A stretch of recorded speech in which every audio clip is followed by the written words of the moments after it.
आज हम passive voice पढ़ाते हैं। पैसिव वॉइस वॉइस वॉइस आपके दो तरीके के होते हैं, एक तो एक्टिव वॉइस होता है, एक पैसिव वॉइस होता है। एक्टिव वॉइस जो होता है कर्ता कारक होता है, पैसिव वॉइस होता है वो कर्म कारक होता है। ये आपके पैसिव वॉइस के जो प्रकार होते हैं वो 8 तरीके के होते हैं। कौन कौन से होते हैं? एक प्रेजेंट इंडेफिनिट होता है, दूसरा प्रेजेंट कंटिन्यूअस, तीसरा प्रेजेंट परफेक्ट होता है, चौथा पास्ट परफेक्ट होता है, पाँचवें नंबर का पास्ट कंटिन्यूअस होता है, छठवां पास्ट परफेक्ट होता है, और सातवां फ्यूचर इंडेफिनिट होता है, और आठवां फ्यूचर परफेक्ट होता है। ये 8 तरीके के आप पैसिव वॉइस बनाएंगे।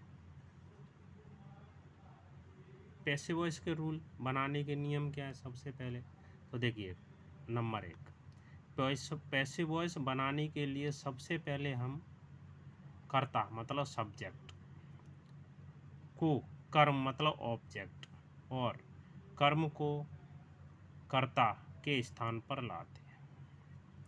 एक रूल हो गया।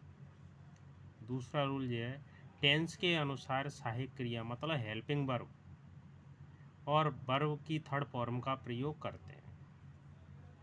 रूल नंबर तीसरा क्या है? पुराने कर्ता को सब्जेक्ट अर्थात नए ऑब्जेक्ट से पहले बाई का प्रयोग करते हैं। पुराने सब्जेक्ट को जब ऑब्जेक्ट के स्थान पर लाते हैं तो देखिए इसके लिए फॉर्मूला है अपना।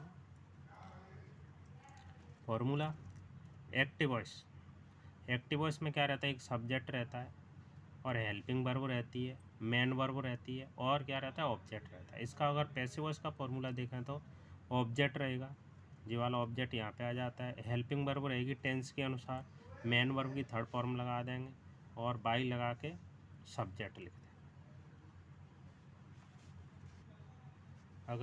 अगला रूल ये है, कर्ताओं का परिवर्तन कैसे करते हैं? जैसे ये सब्जेक्ट दिया हुआ, आई का क्या लगाते हैं? मी। ये क्या बाई के बाद लिखे जाते हैं? किसके बाद? बाई के बाद।